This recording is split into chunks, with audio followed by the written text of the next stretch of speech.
कल भाजपा की केंद्र सरकार ने सीए लागू करने का नोटिफिकेशन जारी किया है। 10 साल देश पे राज करने के बाद एन चुनाव के पहले इन लोगों को सीए की बात करनी पड़ रही है। अगर 10 साल में कुछ अच्छा काम कर लेते तो शायद आज सीए की जगह अपने कामों पे वोट मांग रहे होते। आज देश के सामने सबसे बड़ी समस्या महंगाई और बेरोजगारी की है।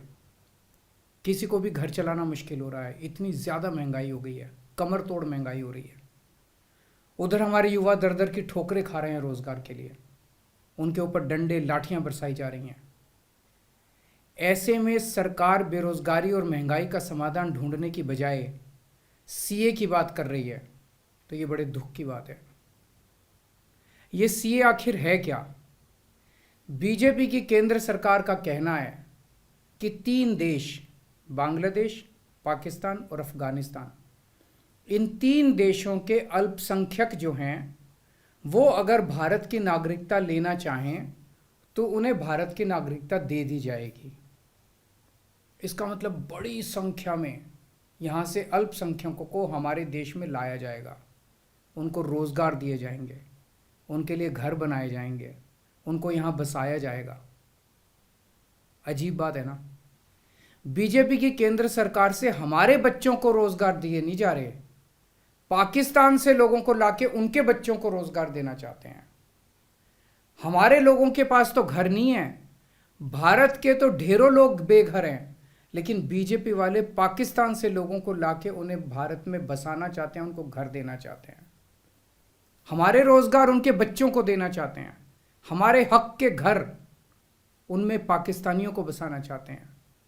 भारत सरकार का जो सरकारी पैसा हमारे परिवार और देश के विकास पे खर्च होना चाहिए, वो पैसा पाकिस्तानियों को भारत में बसाने पे खर्च किया जाएगा।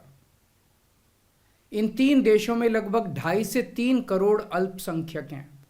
ये तीनों बहुत गरीब देश हैं। जैसे ही भारत के दरवाजे खुलेंगे, इन 3 देशों से भारी भीड़ हमारे भारत में आ जाएगी। अगर इन 2.5-3 करोड़ में से 1.5 करोड़ लोग भी भारत आ गए तो कौन देगा इनको रोजगार? कहाँ बसाओगे इनको? बीजेपी वाले अपने घर में बसाएंगे क्या इनको? इनके अपने घर में रखेंगे क्या इनको? बीजेपी वाले देंगे क्या इनको रोजगार? कौन देगा इनको रोजगार? तो प्रश्न उठता है कि बीजेपी ऐसा क्यों कर रही है। कई लोगों से मैंने बात की, कुछ लोगों का कहना है कि ये पूरा का पूरा खेल वोट बैंक बनाने की गंदी राजनीति है। इन तीनों देशों से 1.5-2 करोड़ लोगों को अगर भारत ले आया गया और उनको चुन चुन के इस तरह से देश के अलग अलग भागों में बसाया गया, जिससे जहां जहां बीजेपी के वोट कम हैं वहां झुग्गियां डाल के अगर इन लोगों को वहां बसाया गया तो वहां बीजेपी का एक पक्का वोट बैंक तैयार हो जाएगा, बीजेपी के वोट बढ़ जाएंगे। और आने वाले इस चुनाव में तो नहीं, आने वाले भविष्य के चुनाव में बीजेपी को इससे बहुत बड़ा चुनावी फायदा मिल सकता है, ऐसा कुछ लोगों का कहना है।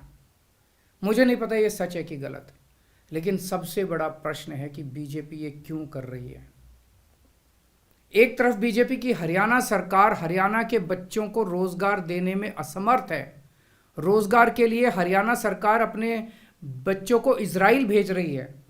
इजराइल में हम सब जानते हैं कि युद्ध चल रहा है, हमारे बच्चों को युद्ध में धकेला जा रहा है। अपने बच्चों को तो रोजगार है नहीं और पाकिस्तानियों को भारत लाके उनके बच्चों को रोजगार देना चाहते हो। मेरी तो ये बात बिल्कुल समझ से परे है। बीजेपी वाले पूरी दुनिया से बिल्कुल उल्टा चल रहे हैं। पूरी दुनिया में कोई भी देश अपने पड़ोसी देशों के गरीबों को अपने घर नहीं लाना चाहता। पड़ोसी देशों के लोगों को अपने देश में आने से रोकने के लिए पूरी दुनिया में हर देश तरह तरह के कानून बनाता है, बॉर्डर पे दीवारें लगाता है, बॉर्डर पे बिजली की तारें लगाई जाती हैं ताकि पड़ोसी देश का कोई भी व्यक्ति हमारे देश के अंदर ना आ सके।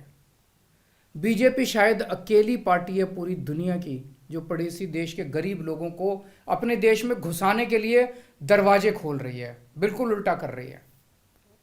एक और बात है सोचने की, पिछले 10 सालों में 11 लाख से ज्यादा भारत के बड़े बड़े अमीर उद्योगपति और व्यापारी भारत छोड़ के चले गए। ये लोग भारत में फैक्ट्री चलाया करते थे, इंडस्ट्री चलाया करते थे, बड़े बड़े व्यापार किया करते थे, लाखों लोगों को नौकरी देते थे, रोजगार देते थे। ये बीजेपी की गलत नीतियों और उनके अत्याचार से तंग आके भारत छोड़ के चले गए। अगर बीजेपी को लाना ही है तो इन लोगों को वापस भारत लेके आओ ना, जो भारत छोड़ के चले गए। ये भारत आएंगे, इनके पास पैसा है, भारत में इन्वेस्ट करेंगे, नई नई फैक्ट्रियाँ खोलेंगे, नए नए व्यापार खोलेंगे, अपने बच्चों को रोज़गार मिलेगा। ये क्या बदतमीज़ी है कि बांग्लादेश के, पाकिस्तान के और अफ़गानिस्तान के लोगों को हमारे देश में ला के बसाएंगे और उनको हमारे बच्चों के हक के रोज़गार उनको देंगे। ये लोग कह रहे हैं कि 2014 के पहले आए हुए घुसपैठियों को इन नागरिकता दी जाएगी।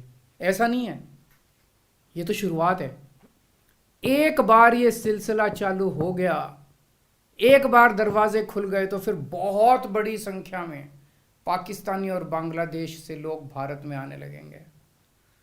आज बीजेपी कह रही है 2014 के पहले आए हुए लोगों को ही नागरिकता दी जाएगी। देख लेना, अगले चुनाव में ये बीजेपी वाले इस तारीख को बढ़ा के 2024 कर देंगे कि 2024 के आए हुए पहले वाले लोगों को दी जाएगी, और फिर इसे और आगे बढ़ा देंगे। मोटी मोटी बात यह है कि पाकिस्तानियों और बांग्लादेशियों के लिए भारी संख्या में भारत आने के लिए बीजेपी सरकार ने दरवाजे खोल दिए। ये देश के लिए बेहद खतरनाक है, और इसका सबसे ज़्यादा खामियाजा उत्तर पूर्व, नॉर्थ ईस्टर्न स्टेट्स भुगत रहे हैं, खासकर आसाम। आसाम के लोगों की भाषा और संस्कृति खतरे में पड़ चुकी है, क्योंकि वहाँ पे बांग्लादेश से इतनी बड़ी संख्या के ऊपर इलीगल माइग्रेशन हुआ है। अब बीजेपी कह रही है कि इलीगल माइग्रेंट जो आए हैं उनको हम नागरिकता देंगे, उनको हम बसाएंगे, आसाम में बसाएंगे। आसाम के लोग बहुत नाराज़ हैं। एक तरह से देखा जाए तो हेमंत बिश्व शर्मा जो बीजेपी के मुख्यमंत्री हैं, उन्होंने धोखा दिया अपने लोगों को। अपने असम के लोगों की खातिर उन्हें सीए का विरोध करना चाहिए था। उन्हें कहना चाहिए था कि असम के लोगों की संस्कृति और भाषा दोनों खतरे में हैं, ये बिल्कुल बर्दाश्त नहीं किया जाएगा। तो दोस्तों, पूरे देश की मांग है कि सीए को वापस लिया जाए। हम किसी हालत में अपने बच्चों की नौकरियां, अपने बच्चों के रोज़गार दूसरे देश के लोगों को किसी हालत में नहीं देंगे। और अगर बीजेपी नहीं मानती, तो इसको वापस नहीं लेती, तो इस चुनाव के अंदर बीजेपी के खिलाफ वोट करके आप अपना गुस्सा जाहिर कीजिए।